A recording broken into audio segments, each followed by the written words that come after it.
नमस्कार श्रोताओं, शाम के ठीक 7:20 हुए हैं और ये समय है आपके अपने कार्यक्रम स्पोर्ट्स स्कैन का। स्पोर्ट्स स्कैन कार्यक्रम में खेल खबरों के साथ हम करते हैं तमाम खेल खबरों का विश्लेषण और उन पर चर्चा करने के लिए हमारे साथ होते हैं स्पोर्ट्स एक्सपर्ट्स। आज के स्पोर्ट्स स्कैन के इस एडिशन के साथ मैं हूं आपका होस्ट और दोस्त सिद्धार्थ सिंह और तमाम खेल खबरों पर विस्तार से चर्चा करने के लिए हमारे साथ स्टूडियो में मौजूद हैं जाने माने खेल पत्रकार शैलेश चतुर्वेदी। शैलेश, स्पोर्ट्स स्कैन कार्यक्रम में आपका स्वागत है। सबसे पहले नजर डालते हैं अब तक की स्पोर्ट्स हेडलाइंस पर। आईपीएल क्रिकेट में अबू धाबी में चेन्नई सुपर किंग्स ने किंग्स 11 पंजाब को 9 विकेट से हरा दिया है।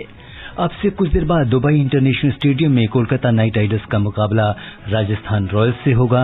राजस्थान ने टॉस जीतकर पहले गेंदबाजी करने का फैसला किया। रग्बी में न्यूजीलैंड ने ऑस्ट्रेलिया को हराकर लगातार 18वें साल ब्लेडिस्लो कप जीत लिया है और वीना ओपन टेनिस टूर्नामेंट के फाइनल में आज इटली के युवा खिलाड़ी लोरेंजो सोंगो का मुकाबला रूस के एंड्री रूबलेव से हो रहा है।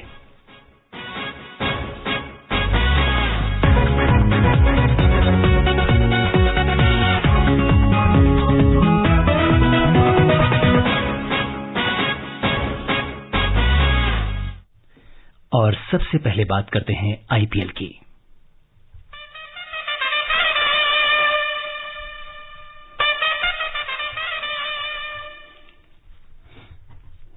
आईपीएल क्रिकेट में अबू धाबी में चेन्नई सुपर किंग्स ने पंजाब को 9 विकेट से हरा दिया है।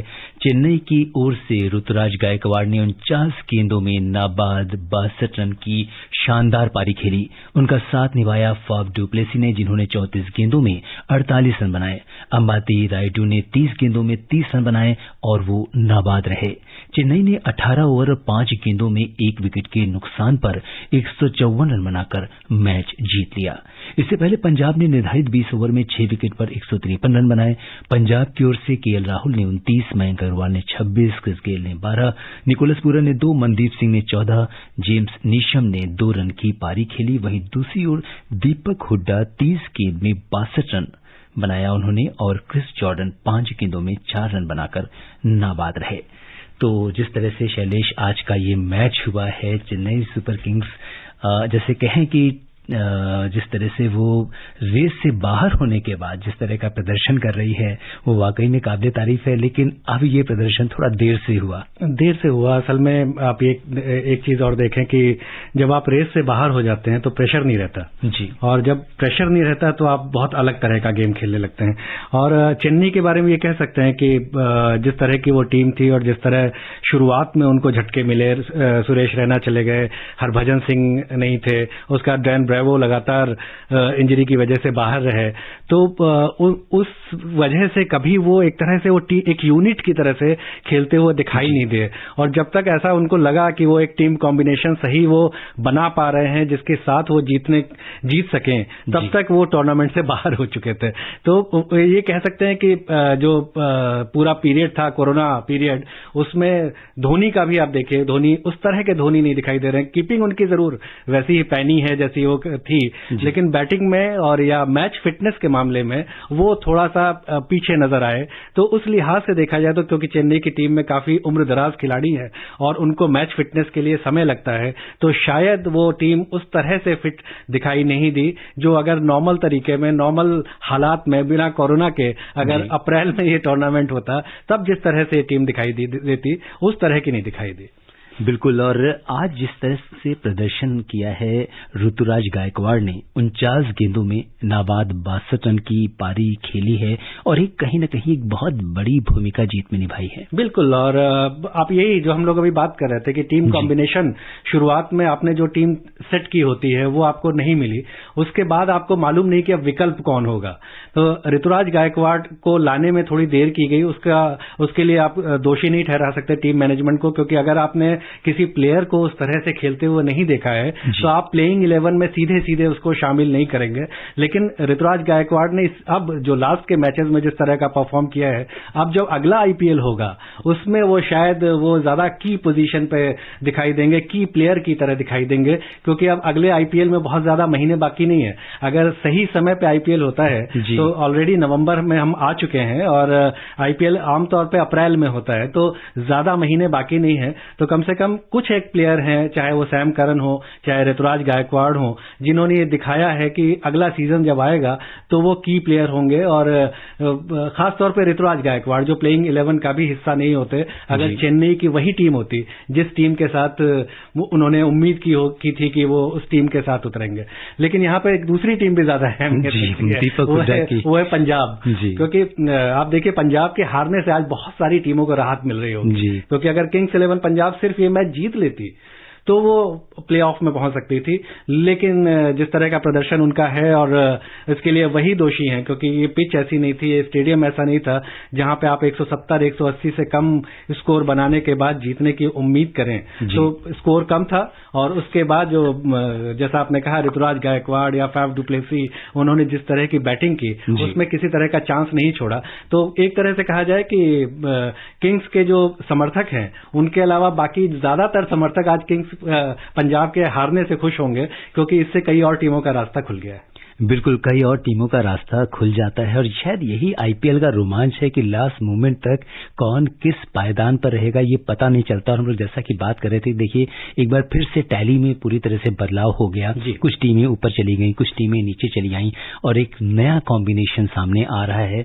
और आज पंजाब की ओर से खिलाड़ी दीपक हुड्डा की बात करना जरूरी है, जिन्होंने 30 गेंद में 62 रन बनाए। हालांकि टीम को जीत नहीं दिला पाए, लेकिन प्रदर्शन बहुत शानदार रहा, बहुत ही शानदार प्रदर्शन रहा। बल्कि अगर पंजाब टीम इस मैच में कहीं दिखाई दी तो दीपक हुड्डा की वजह से, क्योंकि जो शुरुआत थी केएल राहुल ने जिस तरह से शुरुआत की थी, उस समय लग रहा था कि स्कोर अच्छा बनेगा, लेकिन जो मिडिल ओवर्स थे जिसमें ना तो क्रिस गेल चले ना निकलस पूरन चले, तो एक तरह से मिडिल ऑर्डर ना तो रन बना पाया और विकेट लगातार गिरते रहे। तो दीपक हुड्डा की वजह से ही टीम 150 तक पहुंची है। एक समय ऐसा लग रहा था कि 120 से 130 के बीच में किंग्स 11 पंजाब कहीं रुक जाएगी, और अगर वो स्कोर होता तो शायद और बुरी हार देखने को मिलती। हालांकि किंग्स को इस हार से कोई फर्क नहीं पड़ना था कि आए वो 10 ओवर में हारे या 20 ओवर में हारे, उन्हें यहाँ पे जीत की जरूरत थी, और दीपक हुड्डा की शानदार पारी भी उनको जीत तक नहीं पहुंचा पाई। आपने क्रिस गेल की बात की, बहुत उम्मीदें थी, और क्रिस गेल ने जब से वापसी की है उसके बाद से वो बहुत अच्छा प्रदर्शन करते आए हैं।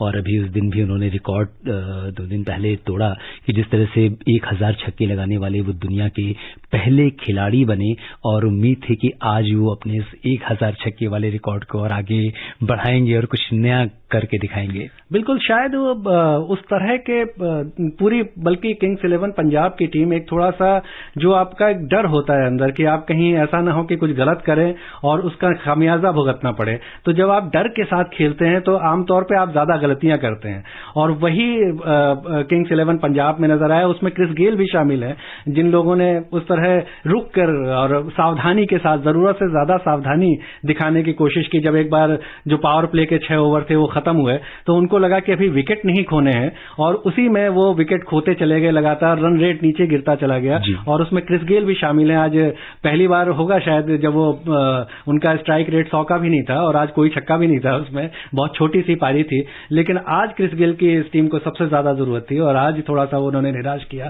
लेकिन 41 साल के क्रिस गेल हैं, और आज भी अगर आप देखिए दूसरी टीम उनसे खौफ खाती है कि जब तक गेल मैदान पे हैं तब तक आप मैच को जीता हुआ नहीं मान सकते। इससे समझ में आता है कि T20 क्रिकेट में उनकी क्या अहमियत है। बिल्कुल, और क्रिस गेल के रिकॉर्ड की बात चल रही थी तो उन्होंने 410 मैचेस में 1001 छक्के लगाए हैं। इसके अलावा दूसरे पायदान पे हैं कीरोन पोलार्ड, वेस्टइंडीज के ही हैं, जिन्होंने 524 मैच में 690 छक्के लगाए हैं।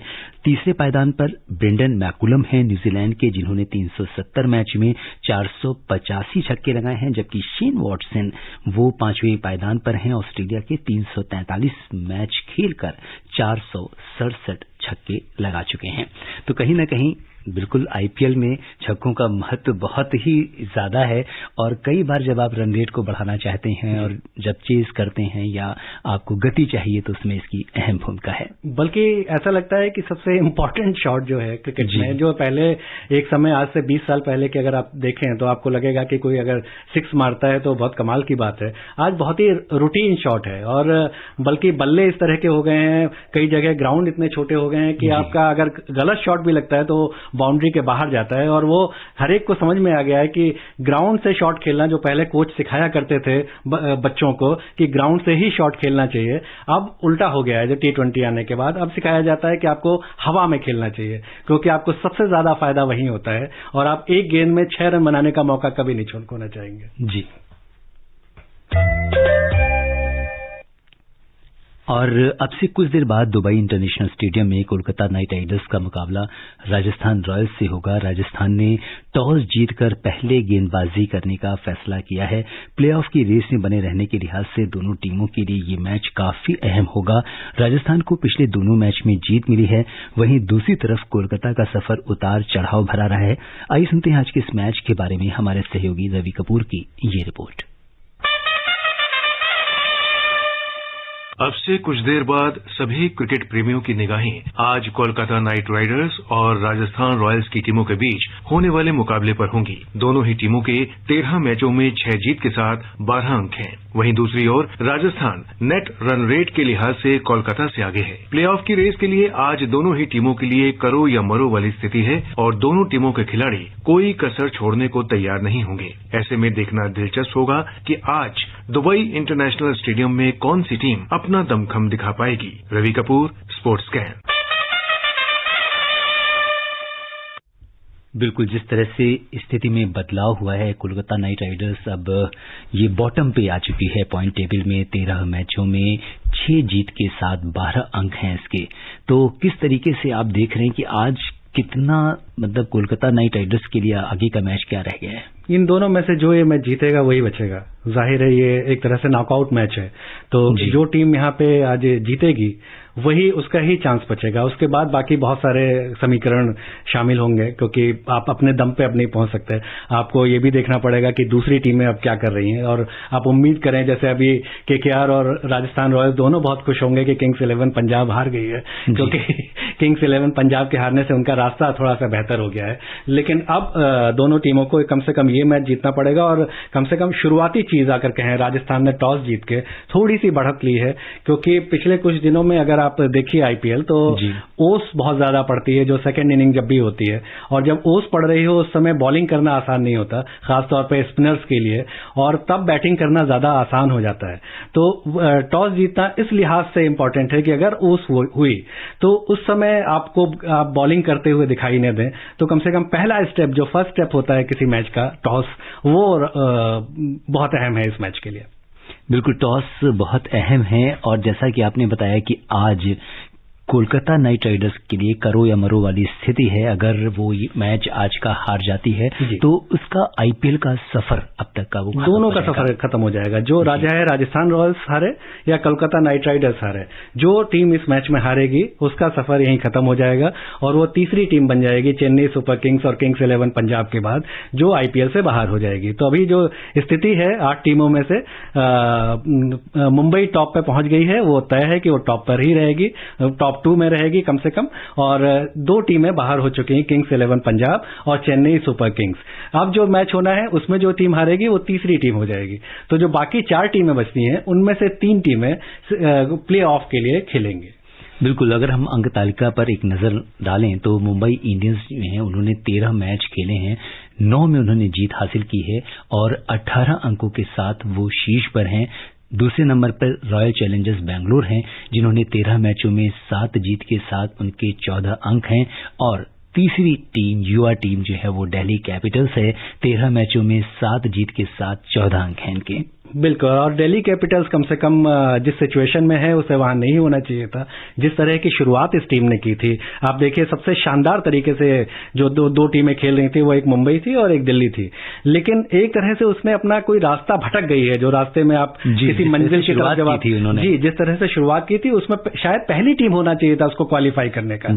लेकिन अभी अगर वो खराब एक मैच खेलते हैं और दूसरी टीमें कुछ अच्छा खेलती हैं, तो हो सकता है कि वो टीम प्ले ऑफ भी ना खेले। और ये जिस तरह का प्रदर्शन इस टीम ने किया था उसके साथ बेहद नाइंसाफी होगी, लेकिन ये बात सही है कि आपकी किस्मत आपके हाथ में होती है। आप जैसा प्रदर्शन करेंगे आपको उसी तरह का नतीजा मिलेगा। तो अपनी जो कुछ गलतियां हैं उसकी वजह से दिल्ली इस समय थोड़ा परेशानी में खुद को महसूस कर रही होगी। बिल्कुल, उम्मीद करते हैं कि आगे आने वाले मैचेस में क्या कुछ रहता है ये देखना बड़ा दिलचस्प होगा। और अब नजर डालते हैं रग्बी पर। सिडनी में चल रहे रग्बी के प्रतिष्ठित ब्लेडिस्लो कप के एक मुकाबले में न्यूजीलैंड ने ऑस्ट्रेलिया को 43-5 से हराकर लगातार 18वें साल ब्लेडिस्लो कप जीत लिया है। न्यूजीलैंड की ये ऑस्ट्रेलिया पर सबसे बड़ी जीत है। इस मैच की एक खास बात ये रही कि लॉकडाउन से छूट के कारण स्टेडियम में 25,000 फैंस को एंट्री दी गई थी। इससे पहले 18 अक्टूबर को ऑकलैंड में हुए मुकाबले में न्यूजीलैंड ने 27-7 से जीत हासिल की थी। तो 25,000 फैंस की एंट्री के साथ ये मैच अपने आप में एक तो ऐतिहासिक था। 18वें साल कप को जीता है। देखिए, खेल का मजा तो भरे हुए स्टेडियम में ही आता है। और लॉकडाउन या कोरोना ने सबसे खराब चीज जो है की है वो ये कि आपको खाली स्टेडियम में मैच खेलने पड़ रहे हैं। आईपीएल में भी अगर आप देखें तो तमाम तरह के उसमें अनाउंसमेंट के साथ वो रोमांच भरने की कोशिश की जाती है, लेकिन जब स्टेडियम में क्राउड हो उस समय आप जिस तरह का परफॉर्म करते हैं, आप खिलाड़ियों को अलग से एक जो किक जिसको कहा जाता है वो किक मिलता है। जब आपके लिए 25,000 30,000 दर्शक एक साथ खड़े होकर ताली बजा रहे हो, आपके नाम गूंज रहा हो आपका स्टेडियम में, तो वो कम से कम वो न्यूजीलैंड या ऑस्ट्रेलिया जैसे देश में ही हो सकता है, क्योंकि वहां पे कोरोना ज्यादा कंट्रोल में है एक तरह से कहा जाए। बात करते हैं टेनिस की। वियना ओपन टेनिस टूर्नामेंट के फाइनल में आज या इस समय इटली के युवा खिलाड़ी लोरेंजो सोंगो का मुकाबला रूस के एंड्री रूबलेव से चल रहा है। टूर्नामेंट के सफर में लोरेंजो को असली सफलता तब मिली जब उन्होंने क्वार्टर फाइनल में दुनिया के नंबर 1 टेनिस खिलाड़ी नोवाक जोकोविच को 2-6, 8-6 से हराया। लोरेंजो की ये शीर्ष 10 में काबिज किसी खिलाड़ी पर पहली जीत है। वर्ष 2007 में खिताब जीतने के बाद पहली बार यहां खेल रहे जोकोविच की इस सत्र में ये तीसरी हार है। सोंगो ने जीत के बाद कहा कि ये जीत उनके जीवन की सबसे बड़ी जीत है। नोवाक दुनिया में सर्वश्रेष्ठ हैं। आज मैंने इतना अच्छा खेल खेला, ये आश्चर्यजनक और विस्मयकारी है। तो ये तो सोंगो के लिए अगर वो आज मुकाबला जीत भी जाते हैं, टूर्नामेंट जीत भी जाते हैं, उससे बड़ी उपलब्धि उनके लिए नोवाक जोकोविच को हराना होगा। बिल्कुल आश्चर्यजनक और विस्मयकारी ही है, और बल्कि 2020 पूरा ही आश्चर्यजनक और विस्मयकारी ही रहा है। तो और हालांकि सोनेगो इस समय पीछे चल रहे हैं, जो पहला सेट है वो रूबलेव ने जीत लिया है, लेकिन आपने जो चर्चा की वो उस लिहाज से भी देखिए कि एक खिलाड़ी जो किसी टूर्नामेंट के में हिस्सा ही नहीं लेने वाला हो, वो क्वालिफायर्स में ही बाहर हो गया हो, उसको अचानक किसी और प्लेयर के बाहर होने की वजह से मौका मिलता हो और वो आज फाइनल खेल रहा है, तो ये वाकई चमत्कार है। और उसके बीच में अगर जोकोविच जैसा जो बाधा थी वो भी पार करके आया हो तो वो एक और बड़ा आश्चर्य है। तो ये वाकई उनके लिए 2020 का ये हिस्सा कम से कम बहुत ही चमत्कारिक रहा है, जिसको वो नहीं भूलना चाहेंगे। जो हम लोग कह रहे हैं कि 2020 हम किसी भी हालत में भूल जाना चाहेंगे, कम से कम सोनेगो ये वाला हिस्सा नहीं भूलना चाहेंगे। नजर डालते हैं फुटबॉल पर। इंग्लिश प्रीमियर फुटबॉल लीग के एक मुकाबले में मैनचेस्टर सिटी ने शेफील्ड यूनाइटेड को 1-0 से हरा दिया है। टीम की ये शेफील्ड पर लगातार चौथी जीत है। सिटी ने 90 साल बाद ऐसा किया है। मैच का एकमात्र गोल 28वें मिनट में काइल वॉकर ने किया। उनका ये ऐतिहासिक गोल दूसरा ऐतिहासिक तब बन गया जब उन्होंने इस गोल के साथ अपने 100 मैच के आंकड़े को पूरा किया। सिटी 11 अंकों के साथ 7वें स्थान पर है। एक अन्य मैच में वोल्स ने क्रिस्टल पैलेस को 2-0 से हराया। वोल्स की ये सीजन की चौथी जीत है और टीम 13 अंकों के साथ तीसरे स्थान पर पहुंच गई है। और चलते चलते आपको ये बता दें कि भारतीय एथलेटिक्स महासंघ की वार्षिक आम बैठक में सर्वसम्मति से तीसरे कार्यकाल के लिए निवर्तमान अध्यक्ष आदिले सुमारीवाला को अध्यक्ष चुना गया, जबकि लंबी कूद की पूर्व स्टार खिलाड़ी अंजू बॉबी जॉर्ज को वरिष्ठ उपाध्यक्ष बनाया गया है। विश्व चैंपियनशिप 2003 में कांस्य पदक जीतने वाली एकमात्र भारतीय अंजू के लिए ये कार्यकारी समिति में अब तक का शीर्ष पद है। और श्रोताओं, समय अनुमति नहीं दे रहा कि हम कुछ और खेल खबरों पर चर्चा करें। शैलेश, आप हमारे स्टूडियो में और तमाम खेल खबरों पर चर्चा और विशेषज्ञ राय साझा करने के लिए आपका बहुत बहुत धन्यवाद।